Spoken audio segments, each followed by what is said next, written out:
Pixxel with the Fragdolls, and I am hanging out with two developers of Hearthstone. We've got Eric with us and Jason, so please introduce yourselves, guys. I'm Eric DODDS. I'm the game director of Hearthstone. And I'm Jason CHAYES. I'm the production director for Hearthstone. Awesome. Well, thank you so much for chatting with us today. I know that you guys just announced Naxxramas. It's going to be the first adventure mode. Can you tell us what we can expect from this?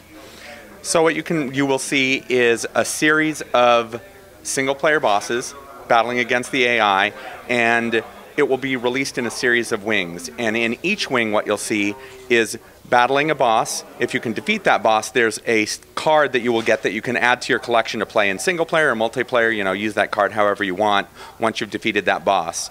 You will go through and defeat a series of those bosses, each rewarding a card if you can defeat it. And at the end, for completing the wing, there's a special legendary treasure that you get that's a card that you get to add to your collection as well. Okay, so there's 5 wings total. They're going to be released one a week, from what I hear. Yep. And is it just going to be that single boss at the end, or are there going to be other encounters in the wing? How long is this supposed to take the player to defeat? Well, there's going to be 15 bosses, so each wing is between, the final wing is actually only 2, but each wing is generally 3 or 4 bosses. And defeating each wing isn't going to take a huge amount of time, but it sort of depends on, you know, how you build your deck when you're playing against this boss. Ooh, I need to change my deck like this, and you know, how much time you spend working on your deck. And there's actually going to be another way of getting cards as well through this. So once you've defeated a specific boss, some of these bosses actually have a class challenge associated with them. So I've defeated the boss, and it's going to later on say, hey, class challenge, can you defeat this boss with a specific class? So it'll say, hey, defeat this boss with warrior, and in fact it's a pre-constructed warrior deck that we're going to give you that's built to be a super interesting challenge against that boss. And if you can beat that boss again with this specific deck, you get a class-specific card for that deck. So if you beat it with warrior, you'd get the warrior card from Naxxramas, and again, add it to your collection, play with that card any way you wanted.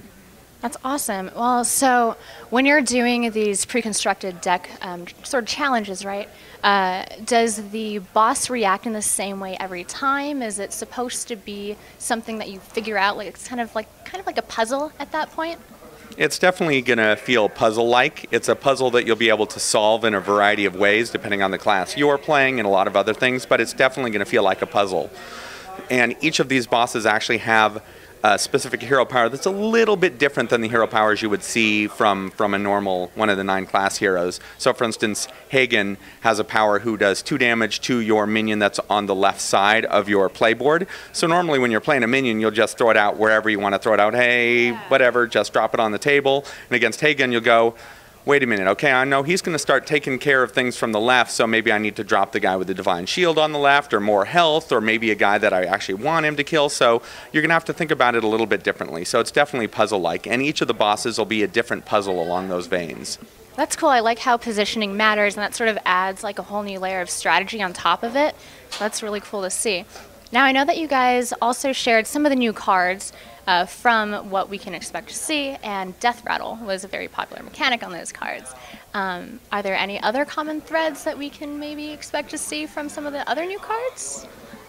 It's the theme mechanically is going to be Death Rattle, and sort of the types of cards that we're including are along 2 sort of high-level themes, and one is a card that you could put that would make an interesting new type of deck, or a deck archetype that you haven't seen before, like the Undertaker, who is a 1/2 for 1, who whenever you play another Death Rattle card, he gets more powerful. So you'd start to think, hey, maybe I should build a deck all about Death Rattle. So multiplayer. Arena battles, they're very popular. Everyone loves to watch them. The Twitch streams go crazy for them.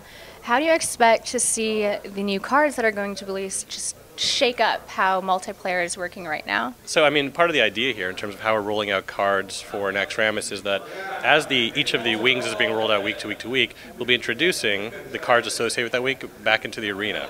So one of the things I think that'll be kind of fun here is that players will get a chance to check out each of those new card sets for the individual wing one at a time. And that'll sort of slightly start to shift the way the arena is being played. And then the next week will come along and you'll get those cards added to the arena. So gradually, over the course of about a month, it'll start to have a pretty dramatic effect on what type of strategies are emerging in the arena, how do you actually pick particular cards to add to those decks. So we're looking forward to seeing how that plays out. And then certainly as people started experiencing Naxxramas and adjusting their decks to factor in these new cards, we definitely expect that to change what the meta looks like and what some of the dominant strategies are as well. So for people to see the new cards in the arena, do they have to purchase the specific wing accordingly? They don't. So that's kind of one of the cool things is that you just go into the arena and all of a sudden these new Naxx cards will start showing up on their own. That's awesome. So people can sort of get a feel for what these new cards are and then decide if they want to just go ahead and buy it so they can add the cards then to their pre-constructed decks. Right, exactly. Awesome. Okay. So if people want to go home and play Hearthstone right now, where can they do that? Well, so right now you can go and download it on playhearthstone.com.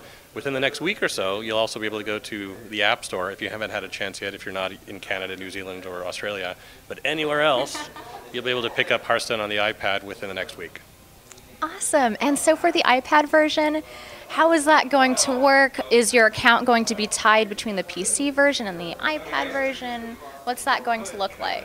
Yeah, totally. So it will be the same exact account. So if you've played it before on the PC, all your cards will be there. Even if you're in the middle of an arena run, that'll be available as well. So you can kind of pick up your arena in the middle and keep going. It's the same matchmaking pool. So if you have a friend who's playing on the PC and you're playing on the iPad, you guys can match against each other. So it's really kind of one unified shared experience. And we think that's going to be one of the coolest ways to play Hearthstone.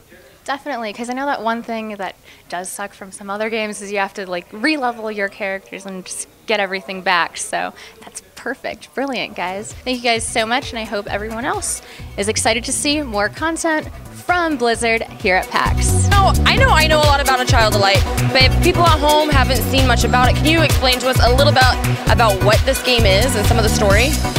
The game is about a young girl named Aurora from 1895.